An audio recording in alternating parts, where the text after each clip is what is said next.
Well, thank you everyone for coming this evening. We're super excited. My name is Juliet Rubin Ramirez. I am the CFO of the Adoptee Mentoring Society, which is a 501c3 nonprofit that is pioneering research that will redefine how adopted persons are supported throughout the lifelong journey of being adopted.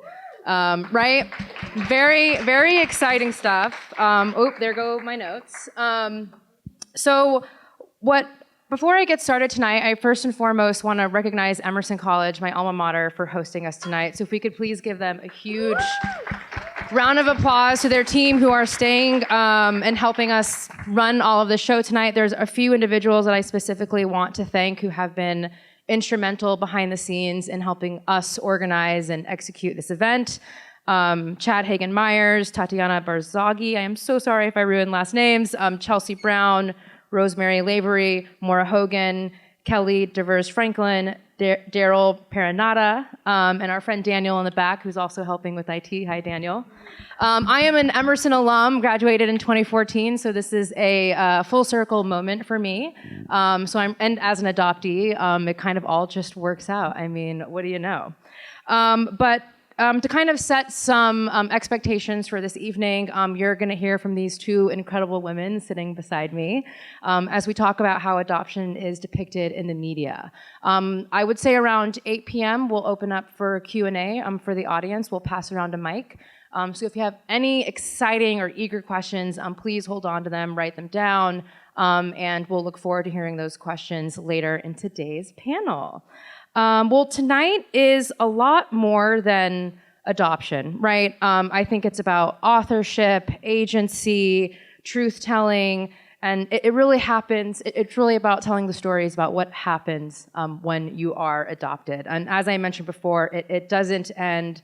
It is a lifelong journey, and I'm very honored to be sitting beside Marissa Jo Cerar and Angela Tucker, who are both pioneers in truth-telling and ethical storytelling and depicting the adoptee experience. And so if they will do me the honor, I will actually read, much to their accolades. Marissa, who is sitting here on my left, is an award-winning, absolutely. Marissa is an award-winning screenwriter, showrunner, and producer whose work is celebrated for its heart and depth. She created and executive produced Hulu's Black Cake, ABC's Women of the Movement. Your storytelling has earned you an NAACP Image Award. You continue to redefine representation by weaving adoption, identity, and belonging into your storytelling. So thank you for being here today. And of course, Angela Tucker, a nationally recognized voice on adoption, race, identity, author of You Should Be Grateful, Stories of Race Identity, and Race Identity and Transracial Adoption. If I didn't mention before, both authors' books are in the back if you would like to get a signed copy and purchase. Angela has also consulted on NBC's This Is Us, the Broadway musical Jagged Little Pill, and of course, who can forget your conversation on Red Table Talk that kind of took off a life of its own. But these two women are trailblazers. I am so honored to be able to speak by their side tonight as we dive deep into this issue. But enough with that. I really want to start the conversation now and open it up for each of you to kind of put in your own words, like the work that you do. Like, Marissa, let's start with you. How do you describe the work you do today in your own words? Well, I'm a TV writer and a showrunner and producer, and showrunner just means that I'm sort of the last creative word until the network or producers come in and say, could you maybe change that? But right now I'm developing, because I've had 2 shows on the air. Now I'm trying to figure out what's next for me. But I'm a storyteller. I'm a writer, and because I am adopted, I have a very specific worldview, vantage point that I bring to every single thing I've ever done. I've written on The Fosters as a staff writer, but I wrote on The Handmaid's Tale, and I brought that experience to the episode that I wrote and into the writer's room as well, just talking about motherhood and reframing. I mean, these children were kidnapped on Handmaid's Tale. They weren't adopted, but they sort of had that adoptee's point of view. And so I just, at the end of the day, I'm a storyteller, and I'm lucky to make a living doing it. Angela? I would call myself an educator. came to this world through a documentary about my search for my birth parents. And I was working, doing direct service in adoption at the time. I was looking for my birth parents. And my husband was just kind of filming for me because we knew it would be such an emotional time that we thought we should capture some of this. But while I was doing that, I was working with clients, prospective adopters, who were saying things like, we're going to be the best parents ever. Our kid won't need to know their birth parents. And I was just like, I cannot work in this morally and allow that to happen, but how do I communicate that to them? And so my husband kind of thought, well, why don't we just kind of create something from all this footage, from you searching for your birth parents, since you have loving adoptive family and that wasn't enough. And why don't we just create that into something you can show these clients of yours? And so that kind of took on a life of its own, and that film then went on Netflix. Once it was on Netflix and we did a film festival circuit, I was just hearing from so many adoptees.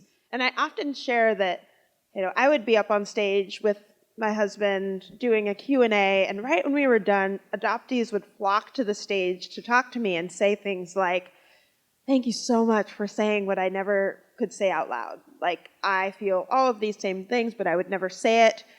Meanwhile, their parents, the adoptive parents, would go find my adoptive parents who were maybe in the crowd and say things like, we're so sorry Angela thinks so critically about the adoption system. We have a child who's adopted. They don't think about it at all. They're just happy to, be with us. And so my parents and I were like kind of comparing notes.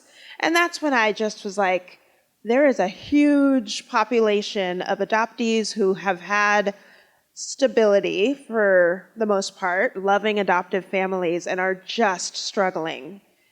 And all the attention and funding goes to foster care or youth who are aging out. But when you're adopted early, it's just assumed that you are good, no trauma. And so I really started building kind of my life's work around that population, giving them a voice, trying to normalize the very complex, difficult experience of having your foundation of your parents ripped out from under you. And then on top of that, being told to be grateful because you were given this other life. And I just knew it wasn't like a canceling out situation. So I really think of myself as an educator, and I use any platform possible, podcast, writing, however people Media want is to hear media. it, to do that. Great. I think that's true for the both of you, and I'm actually curious if each of you would want to take a turn answering this next question, and without going into too many details about your personal adoptee experience, but like, what is it about that experience for you that kind of wanted you to put on this kind of adoptee lens with your professional work? Like, what is it about that experience that you look back on or live with every single day that you can point to, being like, this is why I'm here, this is why I'm doing what I'm doing? Well, for me, I mean, I have to give personal details because that's just sort of what I do, but the older I got, and especially when I had my daughter, I realized, being adopted, it's such a huge part of my identity. And it's one of the first things I tell people. Part of it's because people sort of trying to figure out what my ethnicity or my race is, and they're like, oh, what are your parents? And which is really annoying, by the way, so don't do that. But, and I just sort of like vomit out a story. And it's a story I've told over and over again. My parents were in an interracial relationship. They were teenagers, like this whole story. But when I found my birth parents, I figured, I'd never met them, but I figured out who they were. My story changed, and my identity changed. And I brought that into every conversation, every story I was telling, because I've always been a writer since I was 10 years old. I knew I wanted to write. And I wanted to write because I felt alone, and I felt like there was nobody like me. And part of it was race and where I lived, but it was also being adopted and being different and not understanding all the conversations of, oh, you have her eyes, or you got that from your mom, just little things when you're a kid, and people questioning why this white lady was picking me up from school. Like, that's not your mom, and being told that that wasn't my mom, even though it wasn't. And I think just wanting to make sure other people felt seen, because I didn't, and I still don't. I don't know if I ever will, is just what fuels that in me. And it comes in every single thing. I'm working on a pitch right now. It's like the most frothy story about a girl who's fallen in love or something. It's adapting a book. And I immediately put in a story about finding her birth father because she was told a lie about who she was. And I just am adding that in because that search for self is universal, whether you're adopted or not. But I just want to keep finding ways to insert it into every single thing I do. I just can't help it because I'm still trying to figure out, at this age, this big age, I'm still trying to figure out why I do the things that I do. And I think that's probably why.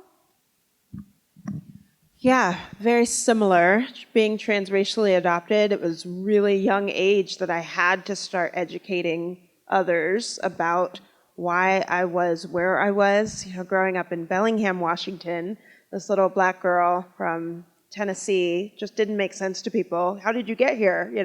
And I had to help people make sense of my story. I feel proud in a way of the ways that I learned to educate people without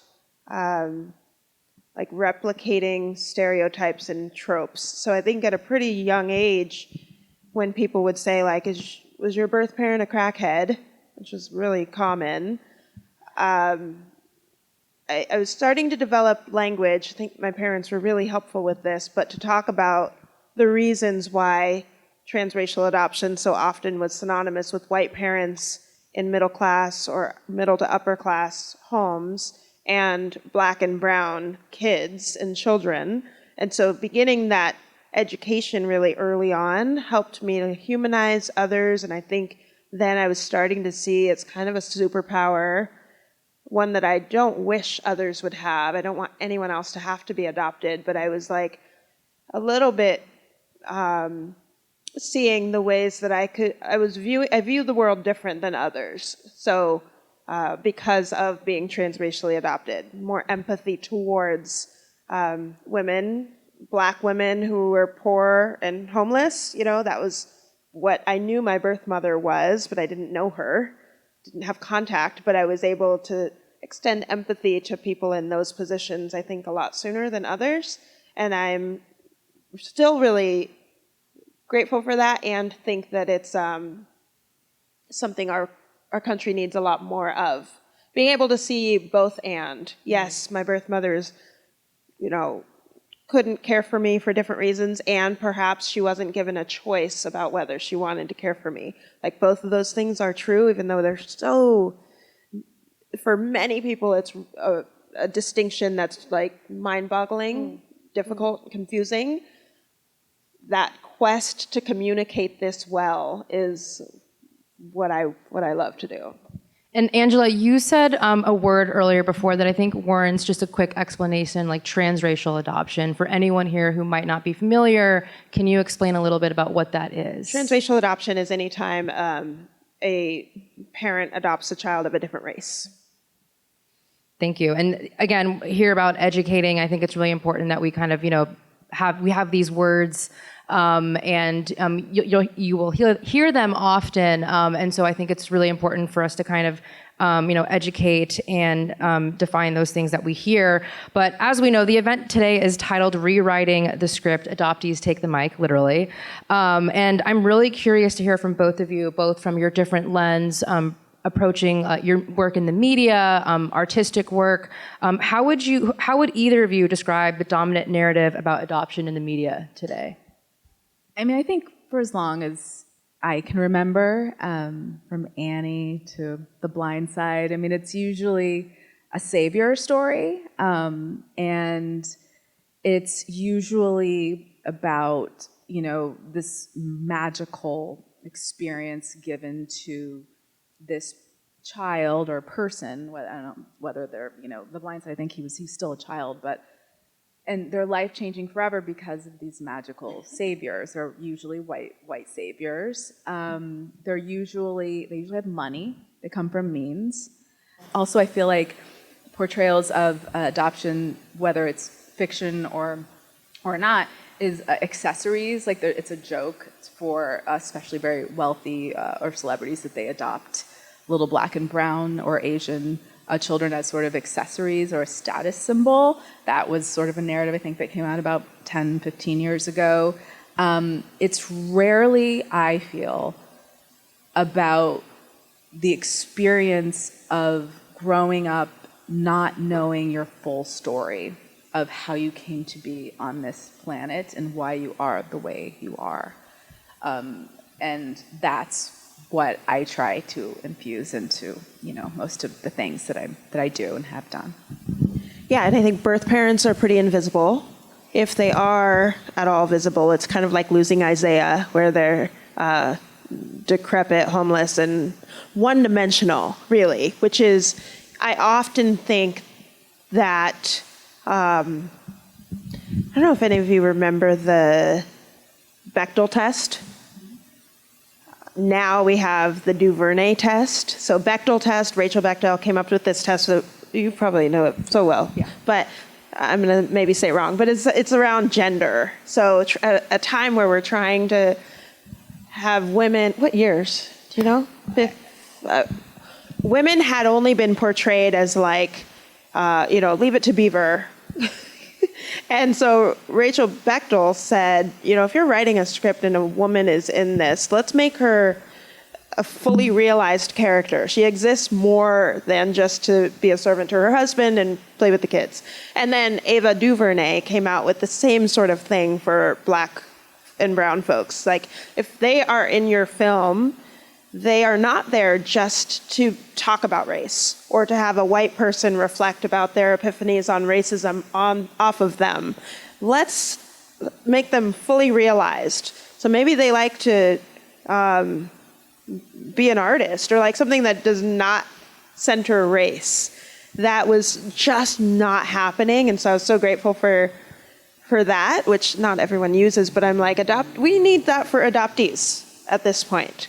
We have, just the bare bones of our humanity portrayed in films which the harm is that then, like, I'm mentoring so many adopted younger folks, and if they only see themselves as like a prize that a parent gets and they're so happy to get them, then that leaves the adoptees feeling really responsible to only make their parents really happy. Like, this is my whole goal. You got me, you like moved, you had to do all this work to get me. And so that's not what the rest of the characters in the films get. We get to see them struggling and also excited, but they also love, a sport that you wouldn't expect. Like, they are just complex, nuanced, and that we don't get to see.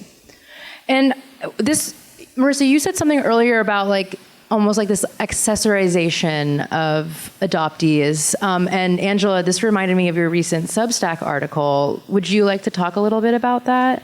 Sure. I wrote about this Barbie doll.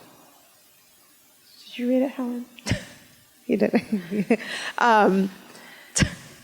There was in, I can't remember, was it China? That adoptive parents. CEO of AMS, everyone, Amanda Paul. Thank you. Adoptive parents were adopting from China. They would go to this one hotel where on every single bed in the room was a Barbie doll of a white person holding a little Asian baby. And it was a souvenir. And it was like, yay, here's a special souvenir you get for doing this thing. And the reason I learned about it was because I was mentoring a Chinese adoptee who talked about this and how her adoptive parents had like kept this souvenir in pristine condition in the attic because it was like, they just loved this. And she was there realizing like, I'm literally like being used. And it was just mind-boggling for her that her parents couldn't see that doll, that Barbie doll, that capitalism in the same way that she could see it. Agreed. And I think also we talked a lot about like the dominant narratives, right? We talked about the saviorism, the different complexities, actually rather to kind of like the surface level storylines that are told right now. I'm curious what you both think about what do these status quo narratives tell us about how society understands adoption today? I'm curious if either of you might be able to speak to that. Potentially, maybe a better way to ask is, what are the consequences of relying on these kind of surface level narratives? Well, I think there's very little understood. There's just very little nuance, like in everything. There's so little nuance in the portrayal of just adoption in general. And like you said, it's a lifelong, it's just an experience. It's a part of who we are. It just is always top of mind. I lead with it. Not everybody's like that, I realize. Not everybody wants to talk about it all the time. And I sort of step into it sometimes when I find out people are adopted. I'm like, okay, let's talk about this. And they're like, it's a little touchier for them. But I think just the importance of that in if you're going to tell the story of an adoption, an adoptee, of a search for a birth parent, but first ask yourself why. Like, what are you trying to say? Are you trying to make the main character who is not adopted the hero by saving somebody? Are you trying to show how conflicted the adoptee is for if it's a transracial adoption and they want to get in touch with their roots and go find their culture, whether it's, traveling to a new country or just, meeting a family who's Black or from another community of people who didn't raise them? I think just asking yourself why first. Like, why am I telling the story? What am I trying to say? Am I trying to say anything new about adoption and identity? And I think that, to me, is what's lost, that it's rarely about identity, because that's my search. Why I'm constantly exploring it is it's the why of why do I do these things? Why do I parent this way? Why am I the way I am? Because of my adoption. Those questions will never be answered, but I think it's just really asking why. One consequence of omitting complexities is that our society, when we think of adoption, we think of babies. Period, end of story. Oftentimes people say to me, like, it's so great to meet an adopted child. And I'm like, I am an adult adoptee. And those words are foreign, like adoptee, and then adult. Wait, what do you mean? What was adoption like as a baby? What was it like as a kid for you? And that is because that's what we put on the screen. I worked on This Is Us, season 5. Had I worked on it earlier on, we certainly would not have had triplets coming out of the hospital that were 2 biological and 1 Black baby that was essentially a safe haven baby left at the fire station, because that's never how it works. Never would that work like that. It's really irresponsible to have a parent go, that is unbelievable. But if we allow society to continue to think that that's could be a reality, then the harm is why I'm working so hard to mentor adoptees. Adult adoptees are feeling really fragmented because it's like you don't exist after, kind of teenage. And yet 1 in 4 adoptees who seek therapy attempt suicide. Like, why is that?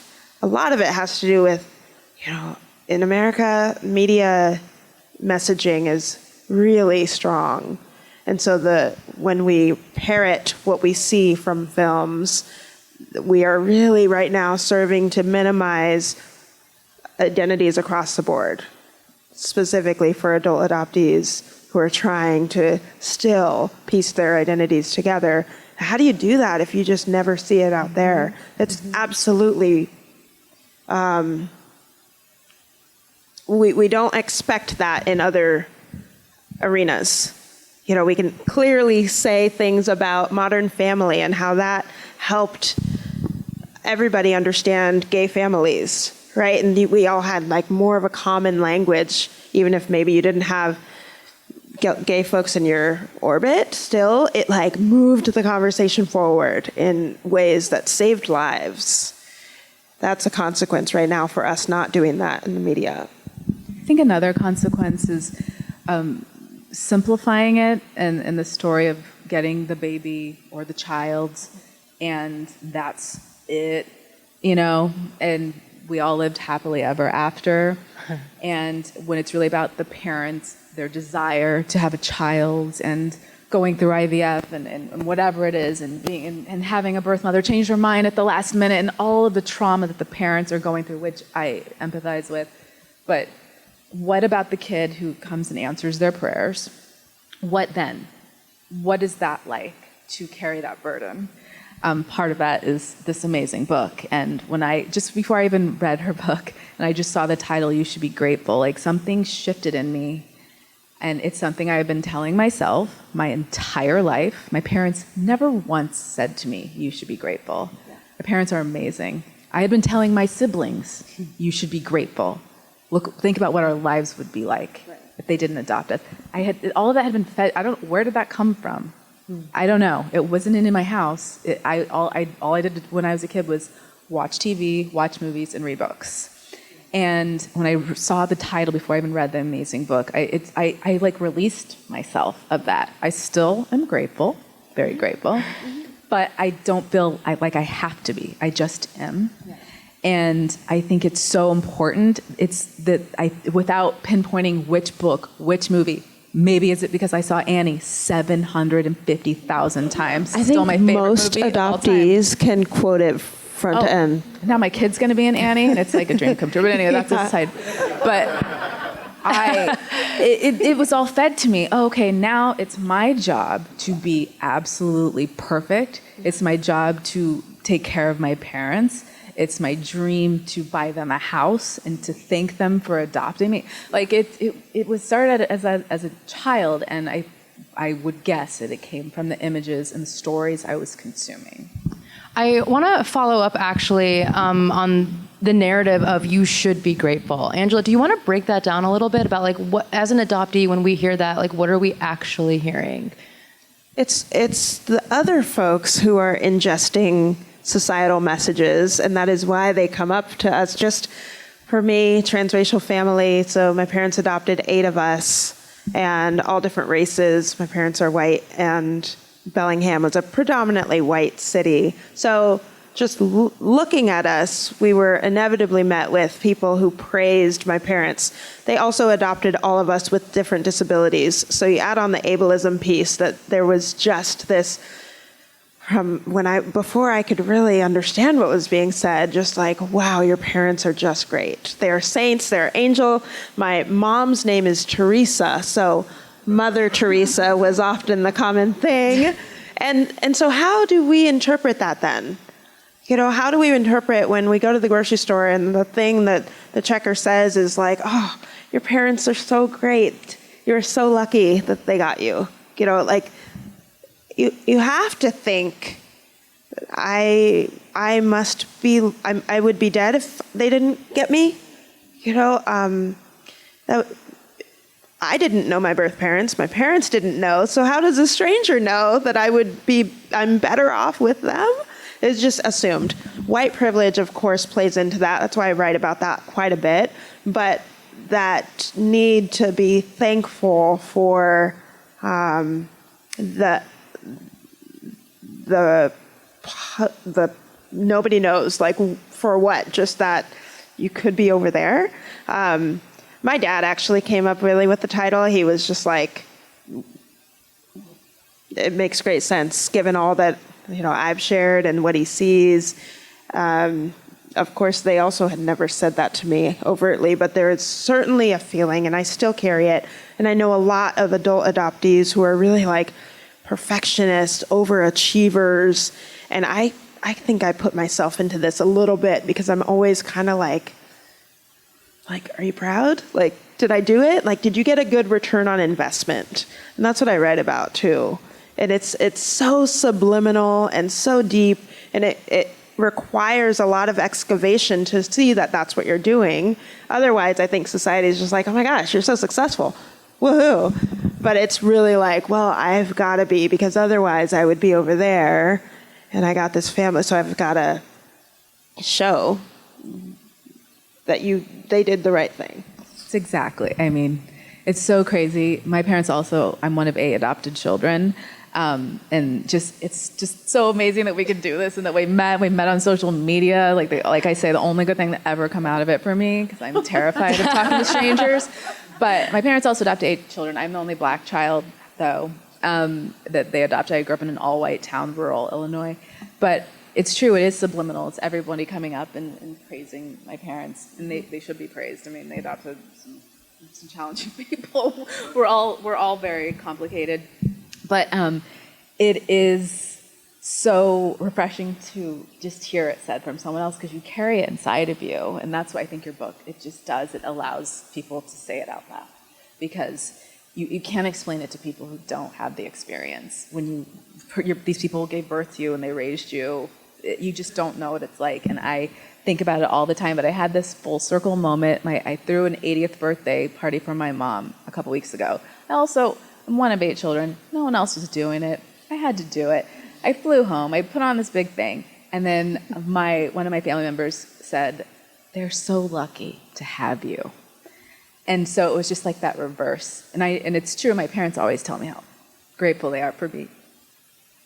But the overachieving, it's a textbook. It's just, and it's great. Yeah, I have an amazing life. I've accomplished a lot. I have amazing friends, family.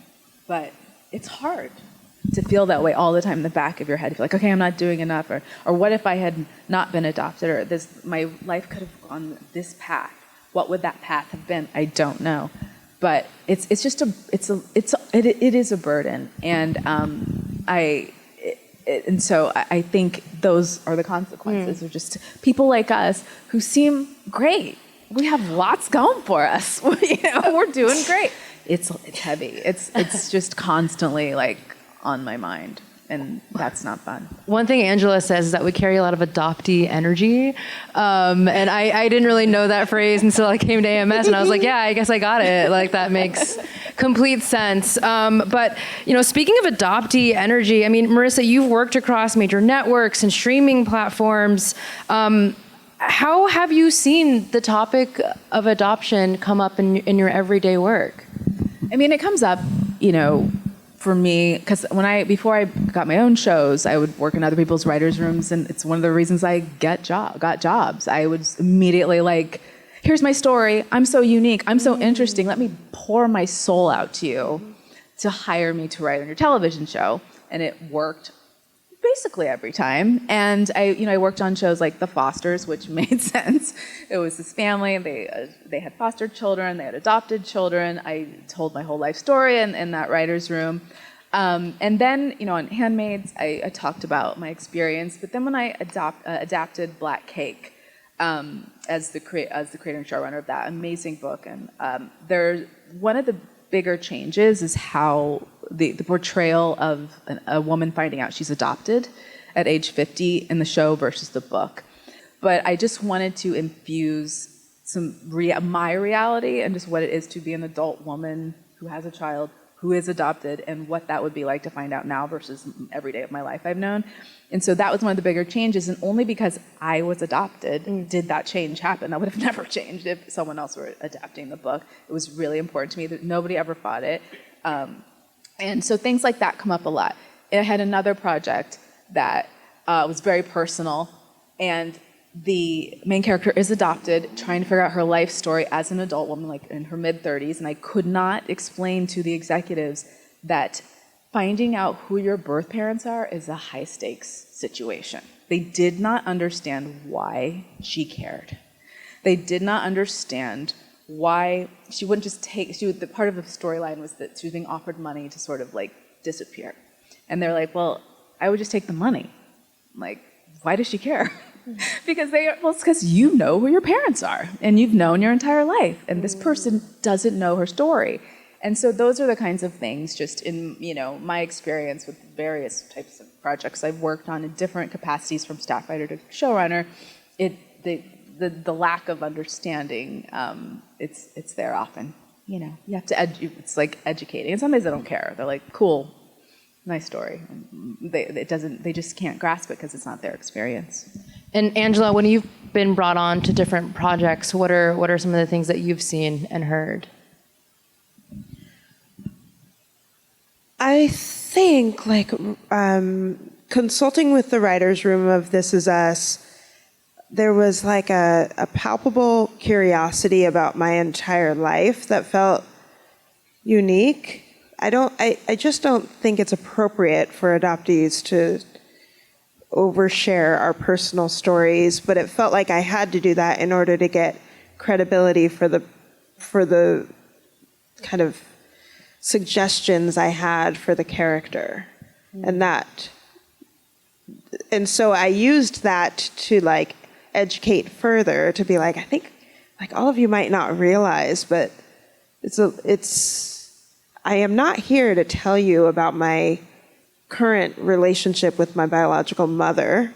We're here to talk about Randall's character, and and so I vacillate between feeling like I've got to give them what they want still, but I've worked so hard to educate adoptees out of that.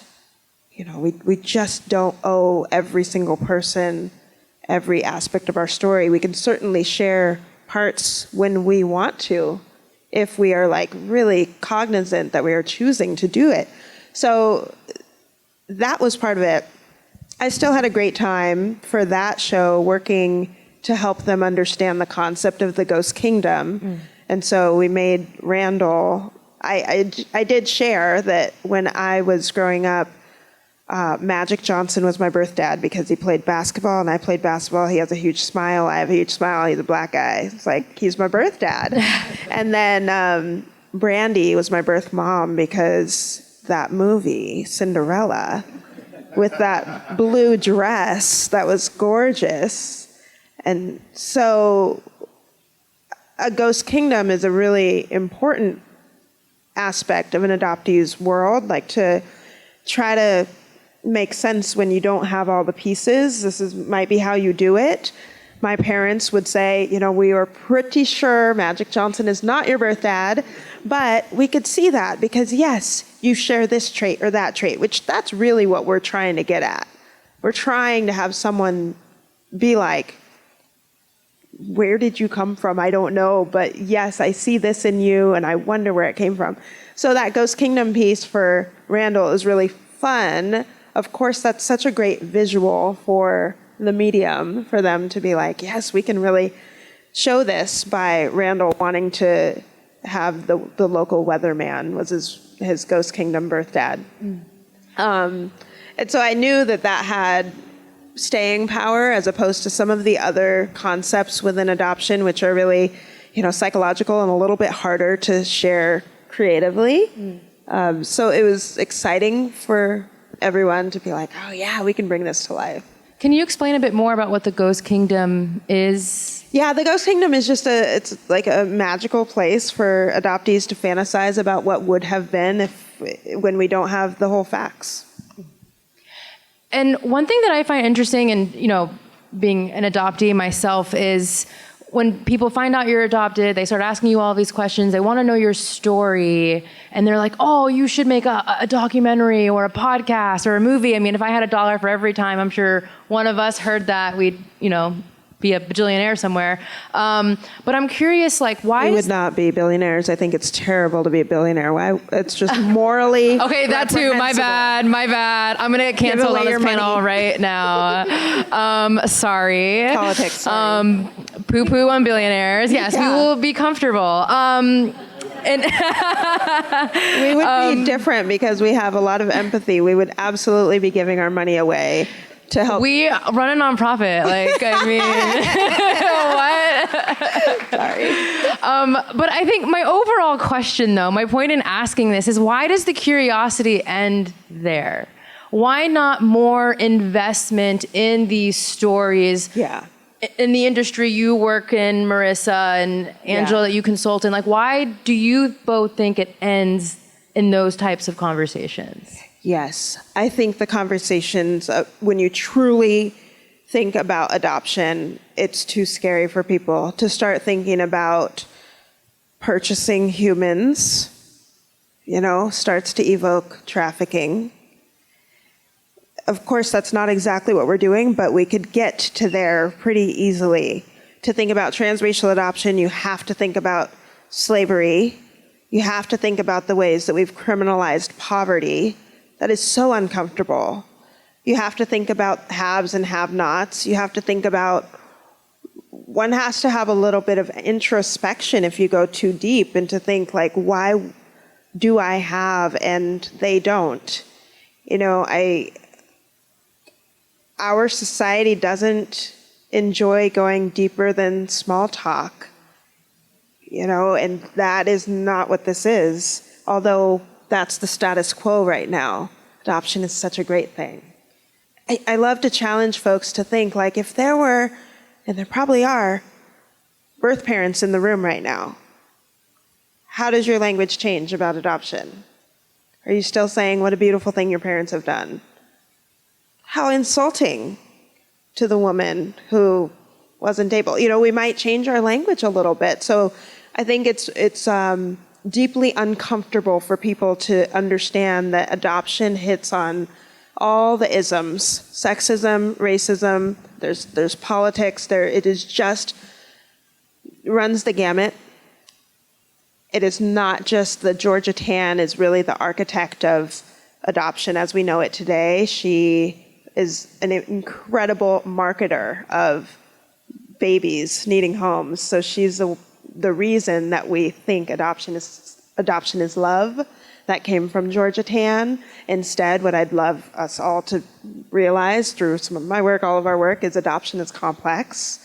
And yes, sometimes people need to be loved by others, need to be cared for by other people, but it doesn't mean that it is a one-sided, quick transaction. I think it goes back to something we were talking about earlier, but that, okay, you were adopted. Like, they want to know the backstory, but they don't want to know how the story continued.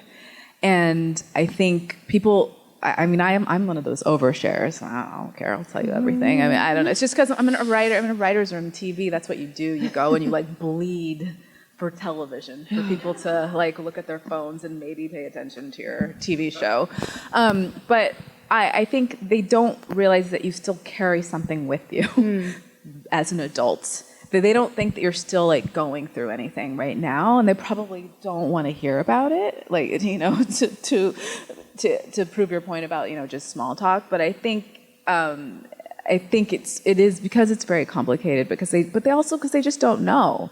They just don't know that it's something, it's so present in my life that I'm really still, and actually even more so now, more really as an adult and as a mom. As a kid, I was just I'm adopted, yeah, whatever, my parents are away, I'll answer your question, I'll move on with my day. But now that I know a little bit more, and now that I've had a child, it's much heavier for me. And I don't know if people really want to hear about that. Right.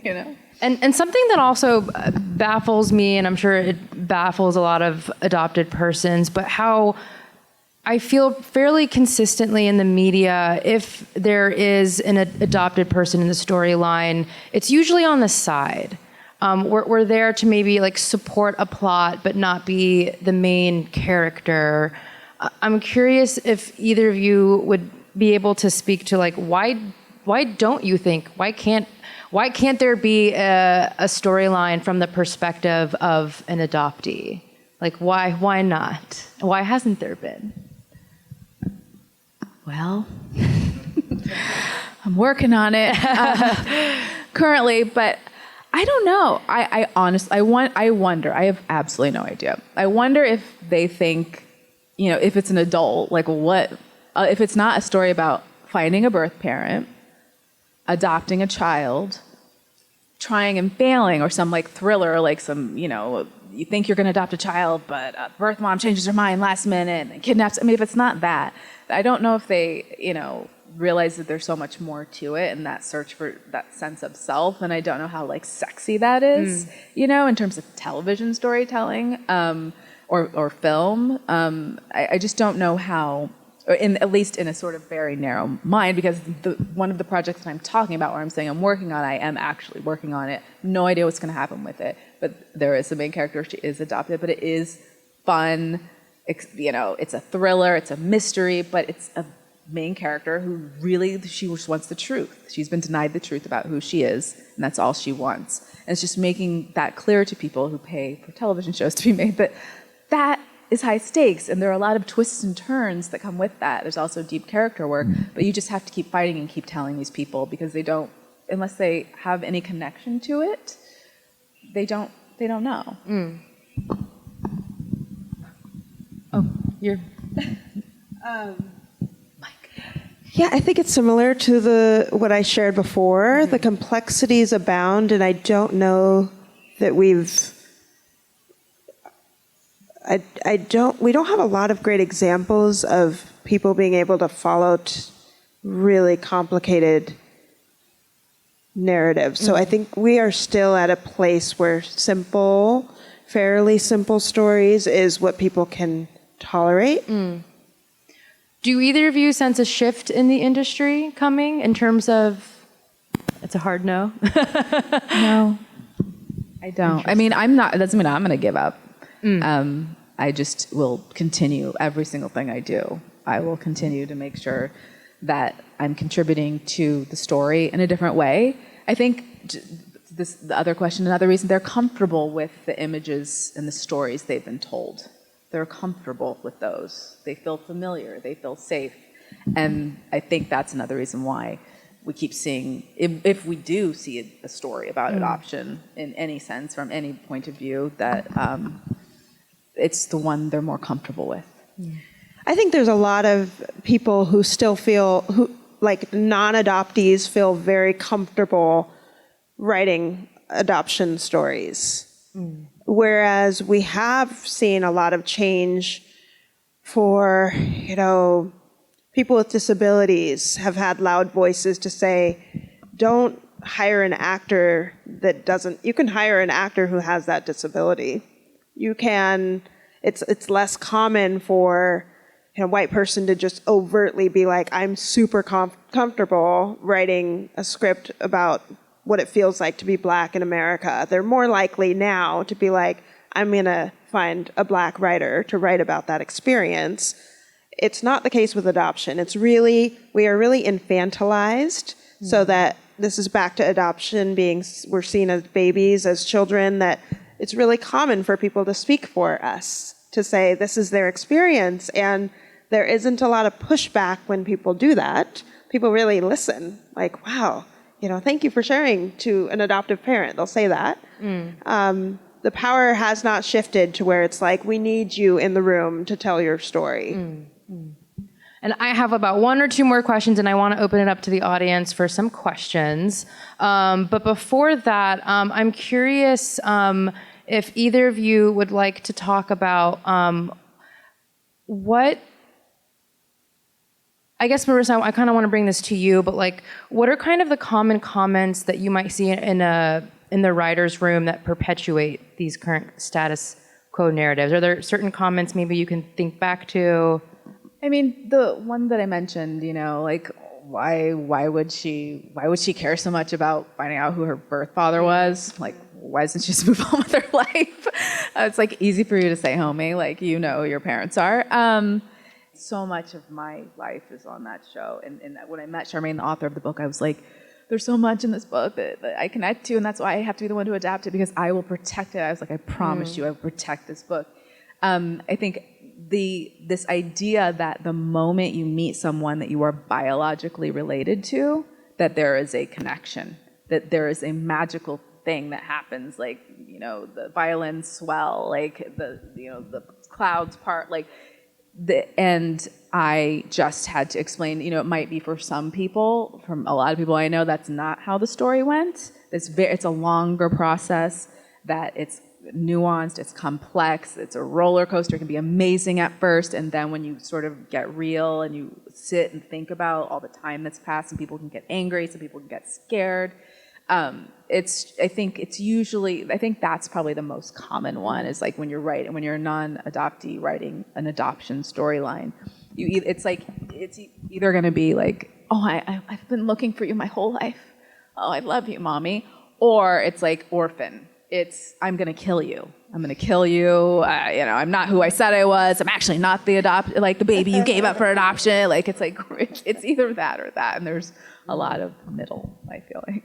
Part of, I think, the struggle is adoptees aren't in alignment. There's a lot of infighting within the adoptee community. So when we do get our little sliver of moment to shine, somebody has a stage, an adoptee has a stage. They use it, tell their story. Maybe it's like, I just wanted to find my birth parents my whole life. I really wanted to know them. Then the infighting in the adoptee land is like, why would you speak on behalf of all? Not all of us want to find our birth parents, but you made it seem like and I think that's a problem. Like we need a lot of, for any great movement, there's been total alignment so that there's not so much fracturing within so that our story can advance. But adoptees, we have a little bit of a scarcity mindset. We are in need of control. All of us want to find control because I think we feel like we lost it being adopted. And so there's a sense every time we get the stage of like, you didn't represent all of us well, and that's impossible to do.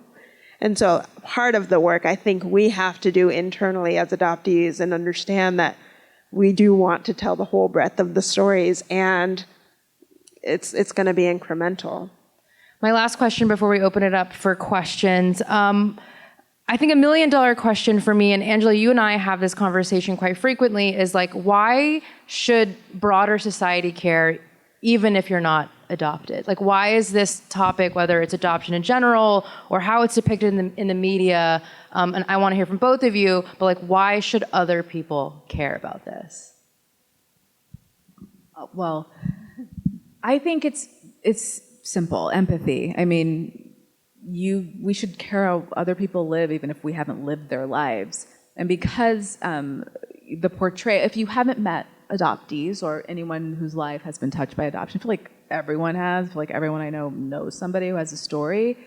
It's just the experience that is foreign to you should be interesting to you so that you know how to interact with other people on this planet. I mean, and it's across all boards, all boxes that we check. And it's just another group of people whose stories haven't quite yet been told thoroughly. And so we should care whether you are considering adoption. I think you talk about this so much in your book, but people who are considering adoption just need to really hear all the stories and all the points of view. And it's not just you get that little baby or that 5-year-old or that 12-year-old or whatever, and then you live happily ever after. It's really hearing the stories of adults and what it was like growing up and the different struggles that we went through. And the great things, the things that worked too, I think is so important for people who are considering adoption. I think empathy, the simple answer is empathy. We should just care because if we don't know, we should want to know what it's like. And we should want to, learn that you shouldn't pry people for, the deepest, most personal, painful things in their life. Maybe you shouldn't keep asking them those questions. You can ask me, but maybe you shouldn't keep asking these questions. And if you don't know, then you don't know. So, yeah, I think building on empathy, that aspect, adoptees I learned of this term, boundary spanners, and I loved it.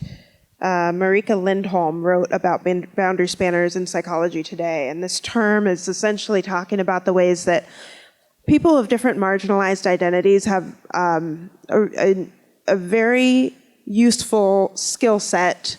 She's speaking about it in business terms, but to be able to cross-communicate really easily and well.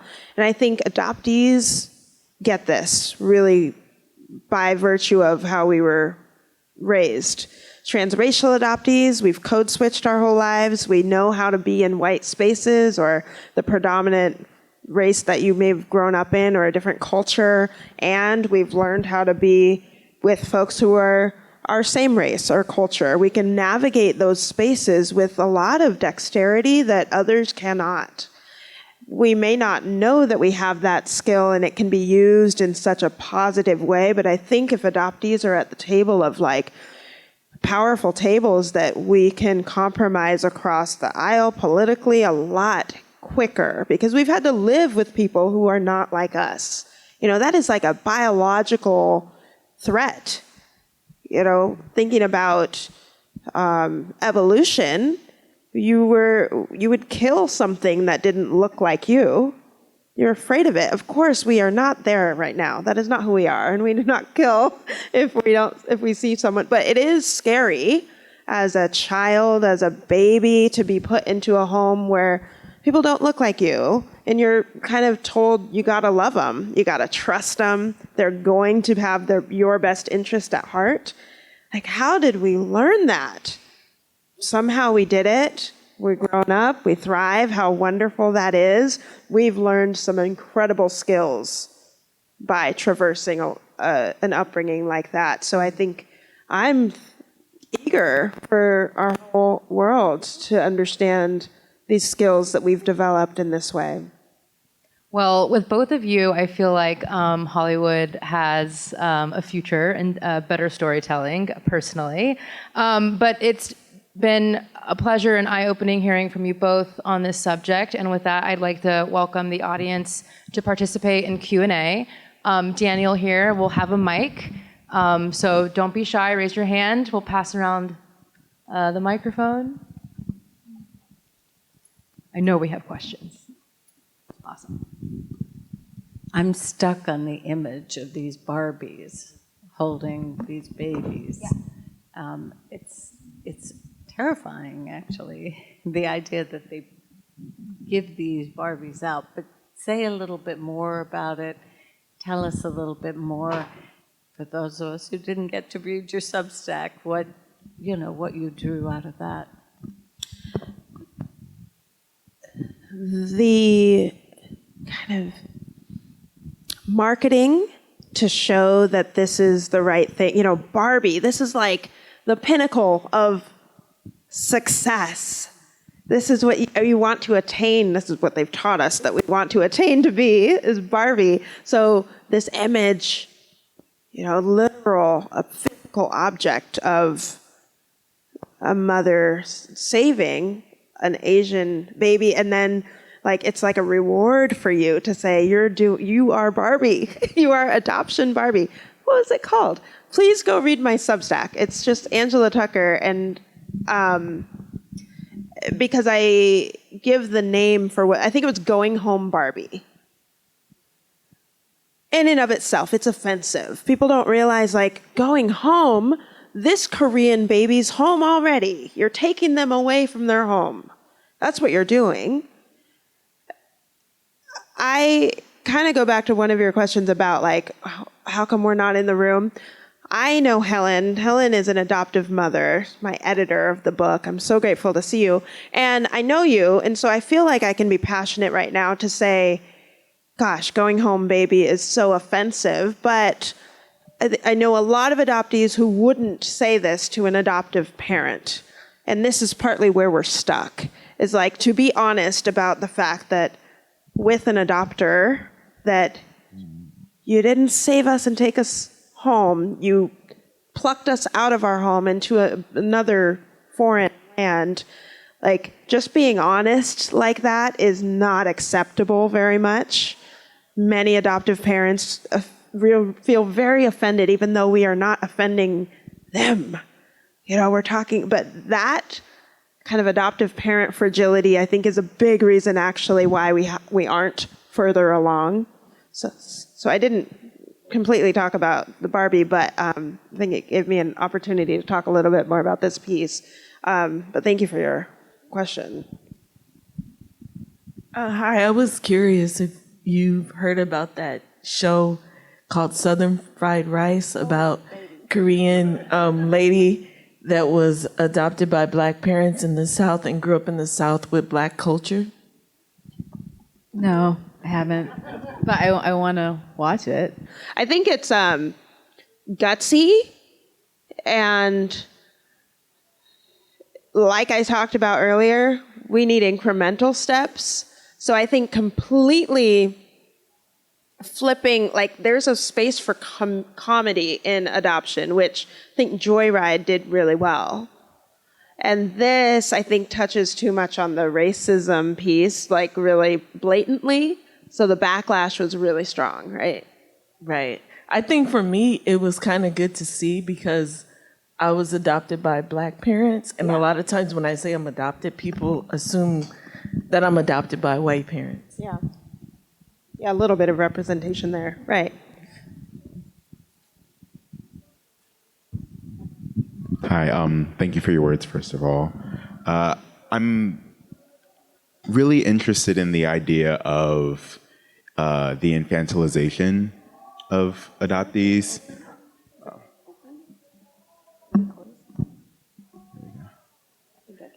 I'll speak up a little bit. Yeah, so I'm very curious, what's going on in my mind right now is the idea of like infantilizing adults, and that's something that I hadn't really thought about when thinking about adoptees, but it's real. When you think about people who are adopted, most times in media, it is a baby being taken from somewhere, or even if you see adults, like so much of the story is what happened to you in your childhood. I'm also, that coupled with the idea that so often adoption is used as a plot device, right? Like Southern fried rice, like it's the device to propel you into the rest of the story, but it's not the story. And I think that that goes a lot to what was spoken about tests, right? Like the Bechdel test, the Duvernay test. If I'm remembering correctly, there are certain like criteria, right? With Bechdel, it's like, can two women have a discussion that is not about a man, right? My question for you both is, what would your criteria be for the Tucker test, the Cerar test? It should be the Tucker You test. know, It should be I'm the Hollywood person. She's the intellectual. I would love to hear both. I mean, for me, it's just, is the adoptee, is their point of view present? Is it the discussion of beyond childhood would be just what you just said, the experience beyond childhood?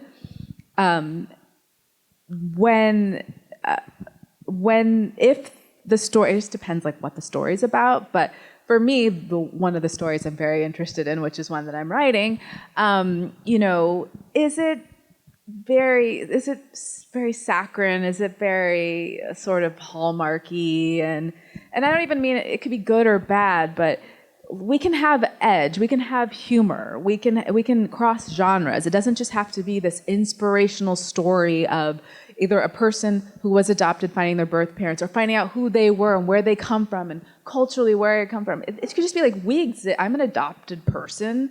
Can my story be just about other things than the fact that I was adopted? But it is part of my personality, part of my worldview. I will talk about it in scenes. It will inform how I speak to you because of where, especially if it's a transracial adoptee. But it is not the entire story of every story that I am featured in, I guess, or every scene that I'm in, or it depends if it's a movie or a TV show. What about? I mean, I can't think of too many more. I'm sure. Yeah, I'm so excited to go home and write this out. Tucker test. The Tucker test is coming, and so I don't want to give all my details because this is. I was hoping to birth something from this. But I think one criteria, I'll give you one, and then you got to read what I come up with, and then let's blast it out to Hollywood. But one criteria I think would be like, does the adoptee character have a clear both and, where they are, I'll use myself for an example. I both love my adoptive family and I hate that I was adopted. And so in this story, do we see both and very clearly? And it could be in many different domains. I feel I know that I am a Black woman, and I struggle with severe imposter syndrome as a Black woman. Those don't negate each other. It's not a falsity, it's not untrue, but it would require a lot of incredible work for a team to write that complexity out without tokenizing,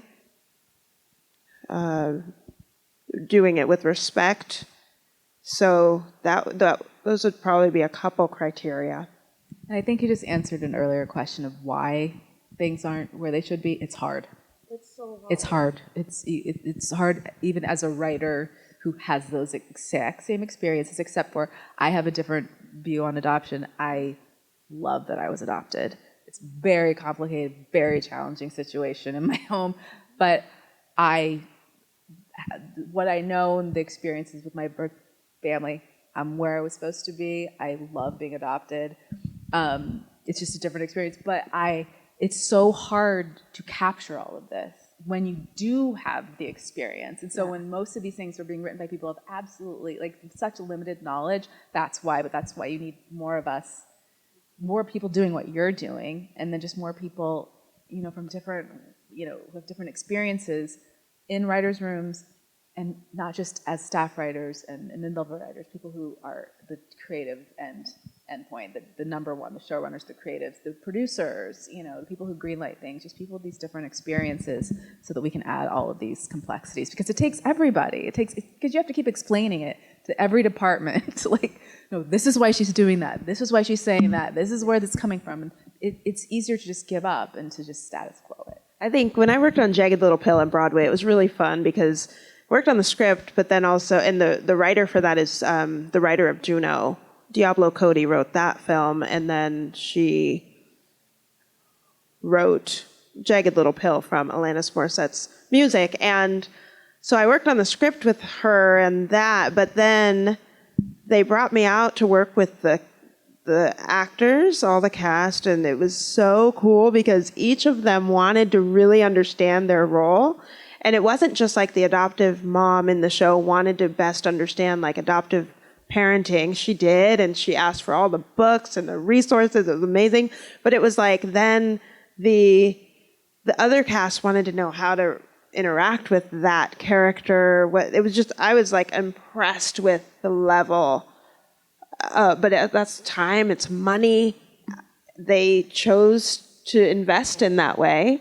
And I remember Diane Paulus, the director, was like, I want to also write about this in the New York Times to show there's a new model for how to do a Broadway show when you bring in identities that aren't your own.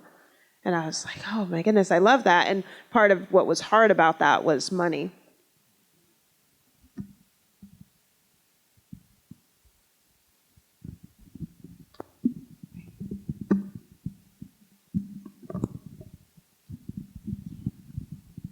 Hi, thank you both so much. You both shared such insightful reflections about adoptee media representation, given us so much to think about.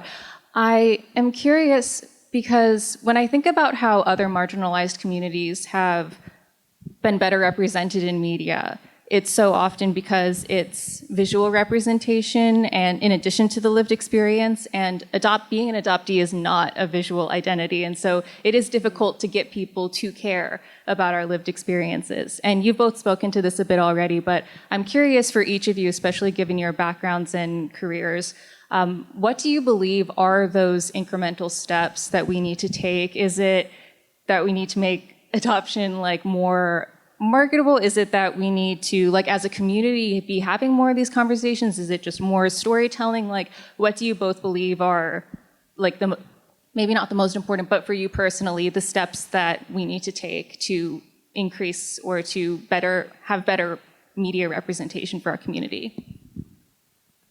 Let you do that. I think visibility in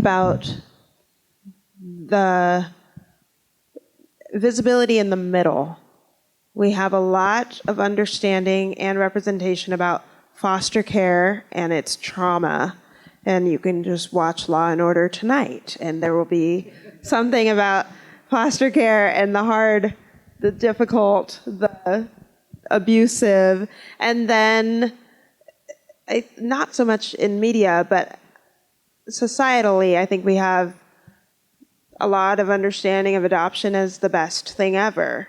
It's great. That middle piece is where I feel like we have a lot of work to do focused on that area.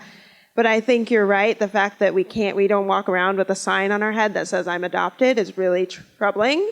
And that's where it's so funny when adoptees meet each other and then we're like amazed that the other person is an adoptee no matter what they do. We're just like, you know, as though we don't realize that we're everywhere. I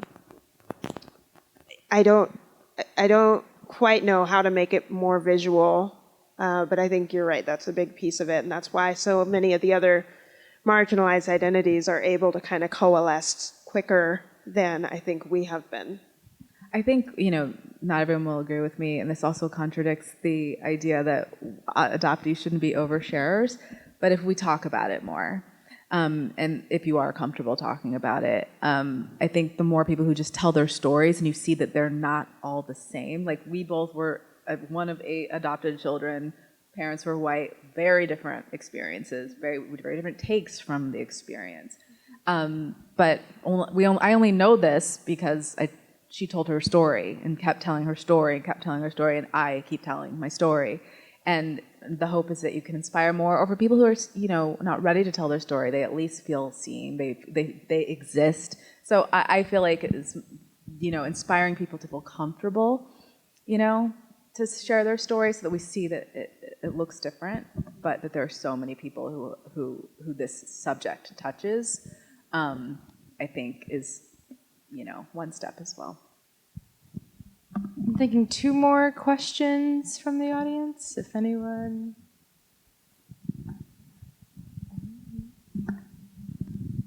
All right, well, I guess we had a thorough discussion.